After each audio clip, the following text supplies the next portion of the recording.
Kali ini kita akan mempelajari tentang proses pencernaan pada manusia. Silakan mencermati video berikut ini. Apa makanan favorit kamu? Nasi goreng, sate, rendang, atau soto?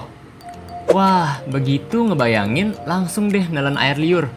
Nah, air liur yang keluar ketika kamu bayangin makanan favorit kamu, atau ketika kamu lihat bentuknya atau cium baunya aja, itu artinya sistem pencernaan kamu sudah bekerja.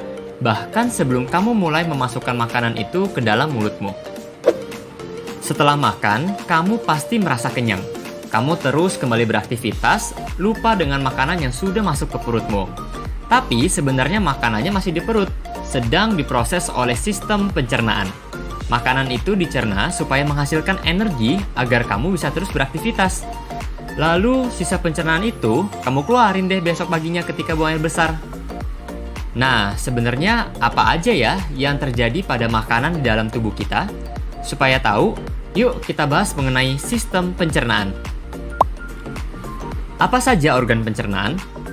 Organ pencernaan terlihat seperti saluran panjang dari mulut hingga anus. Kita bahas satu persatu ya. Pertama adalah rongga mulut. Di dalam rongga mulut ada gigi, lidah, dan ludah. Gigi berfungsi dalam pencernaan fisika, yaitu menghancurkan dan menghaluskan makanan. Gigi ada beberapa jenis, yaitu yang pertama, gigi seri untuk memotong makanan. Kedua, gigi taring untuk merobek makanan. Dan yang ketiga, gigi geraham untuk menggilas dan mengunyah makanan. Lidah berfungsi untuk mengatur letak makanan dan membantu menelan makanan. Lidah juga berfungsi sebagai indera pengecap. Karena itu, kalian bisa membedakan rasa manis, asam, asin, dan pahit dari makanan. Ludah atau saliva berfungsi untuk membasahi makanan. Ludah juga berperan dalam pencernaan kimiawi karena mengandung enzim tialin. Nah, enzim tialin ini akan mencerna karbohidrat menjadi gula. Gula ini kemudian akan menjadi sumber energi bagi tubuh. Kedua adalah kerongkongan. Kerongkongan atau esofagus merupakan saluran makanan yang menghubungkan mulut dengan lambung. Panjang kerongkongan sekitar 25 cm. Ketiga adalah lambung. Lambung berbentuk seperti kantong yang terletak di dalam rongga perut agak ke sebelah kiri, tepat di bawah sekat diafragma. Dinding lambung akan mengeluarkan getah lambung yang mengandung asam klorida dan enzim. Asam klorida berfungsi untuk mematikan mikroorganisme yang masuk bersama makanan. Lalu tadi disebutkan juga mengandung enzim-enzim. Nah, ada 3 enzim utama nih. Yang pertama, enzim pepsin berfungsi untuk memecah protein. Enzim lipase berfungsi untuk mencerna lemak, dan enzim renin berfungsi untuk mengendapkan protein susu atau kasein. Keempat adalah usus halus.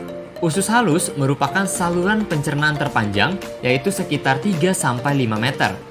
Usus halus terdiri dari 3 bagian, yaitu usus 12 jari, usus kosong, dan usus penyerapan. Pencernaan kimiawi di usus halus dibantu dengan enzim yang dihasilkan oleh usus halus sendiri, pankreas, dan empedu.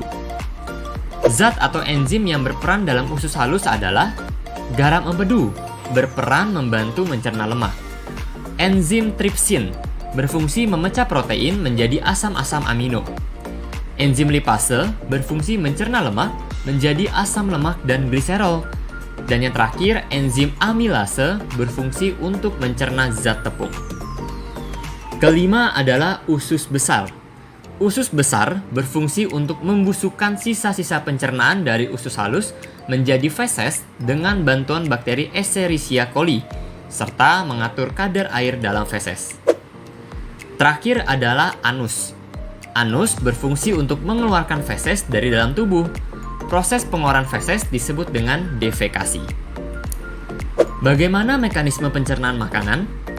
Nah, setelah tahu organ-organ yang berperan dalam pencernaan, sekarang yuk kita bahas mekanisme pencernaan makanan. Yang pertama, menelan. Makanan dihaluskan di dalam mulut dan ditelan ke dalam kerongkongan. Makanan hasil pencernaan di dalam mulut disebut dengan bolus. Yang kedua, masuk ke lambung. Bolus tadi didorong masuk ke dalam lambung akibat gerakan peristaltik atau gerakan meremas-remas dari otot dinding kerongkongan. Yang ketiga, di dalam lambung. Bolus diaduk-aduk dan dicerna secara kimiawi dengan bantuan enzim.